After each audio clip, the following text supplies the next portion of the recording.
So இப்போ இருக்கிற காலகட்டத்தில் கண்டிப்பாக எல்லா பொருளுமே எல்லா இடத்துலையுமே கிடைக்கும். ஆனால் ஒரு நிலத்தோட தன்மையை பொறுத்தோ நீரோட தன்மையை பொறுத்தோ அந்தந்த பொருளுக்கு ஒரு பெரிய டிஃப்ரென்ஸை எல்லாருமே ஃபீல் பண்ணுவோம்.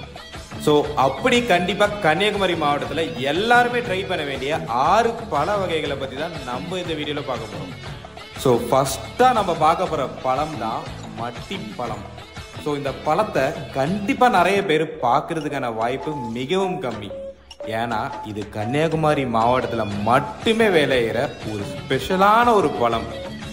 ஸோ கரண்ட் அஃபேர்ஸில் அப்டேட்டாக இருக்கிற எல்லாத்துக்குமே கண்டிப்பாக இந்த மட்டி பழத்துக்கு GI டேக் கிடைச்ச விஷயம் தெரிஞ்சிருக்கும்.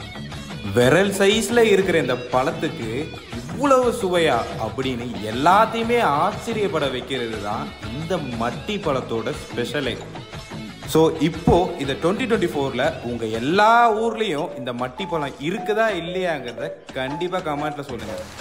ஸோ செகண்டாக நம்ம பார்க்க போகிறது தான் செவ்வாழை. ஆக்சுவலாக இந்த ரெட் பனானாவை கண்டிப்பாக எல்லாருமே பார்த்துருப்பீங்க. இது எல்லா இடத்துலையுமே இப்போ இருக்குது.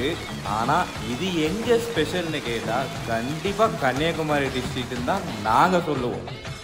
ஒரு வாழைப்பழத்தில் இவ்வளவு மருத்துவ குணங்களானு எல்லாத்தையுமே ஆச்சரியப்பட வைக்கிற லெவலில் இருக்கிறது தான் இந்த செவ்வாழை வாழைப்பழம்.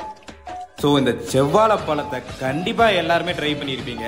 ஆனால் கண்டிப்பாக ஒரே ஒரு தடவை கன்னியாகுமரி மாவட்டத்தில் ட்ரை பண்ணி பாருங்கள். அதை ட்ரை பண்ணி பார்த்தவங்க அந்த டிஃப்ரென்ஸை ஃபீல் பண்ணவங்க கண்டிப்பாக இந்த வீடியோக்கு கீழே கமெண்ட் பண்ணுங்கள்.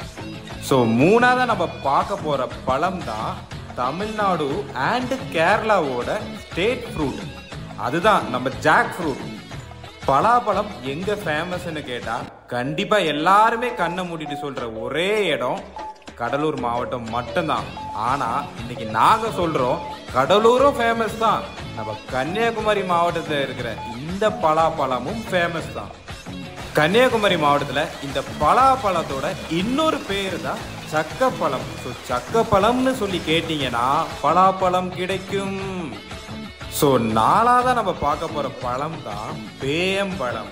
இந்த பழத்தை எல்லாருமே கண்டிப்பாக பார்த்துருப்பீங்க, எல்லாருமே கண்டிப்பாக சாப்பிட்ருப்பீங்க.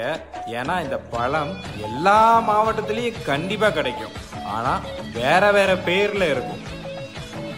இந்த பழத்துல இவ்வளவு மருத்துவ குணங்களா அப்படின்னு ஆச்சரியப்பட வைக்கிற லெவல்ல தான் இந்த பழமும் இருக்கும். ஸோ அஞ்சாவதா நம்ம பார்க்க போற பழம் தான் நேந்திரம் பழம். கண்டிப்பா நேந்திர பழ சிப்ஸ் தமிழ்நாட்டில் எங்க ஃபேமஸ்னு கேட்டா கண்ணை மூடிட்டு எல்லாருமே சொல்ற ஒரே இடம் எங்கன்னு பார்த்தீங்கன்னா நாகர்கோயில் மட்டும்தான். ஸோ பழம் அதிகமாக இருந்தாலும் சுவையாக இருந்தால் மட்டும்தான் அந்த சிப்ஸ் அந்த ஊரில் ஃபேமஸ் ஆகும். ஸோ கன்னியாகுமரி மாவட்டத்தில் யாராவது ட்ரிப் பிளான் பண்ணிட்டு வரணும் வந்தீங்கன்னா கண்டிப்பாக நீங்கள் ட்ரை பண்ண வேண்டிய பழத்தில் இந்த நேந்திர பழமும் ஒன்று.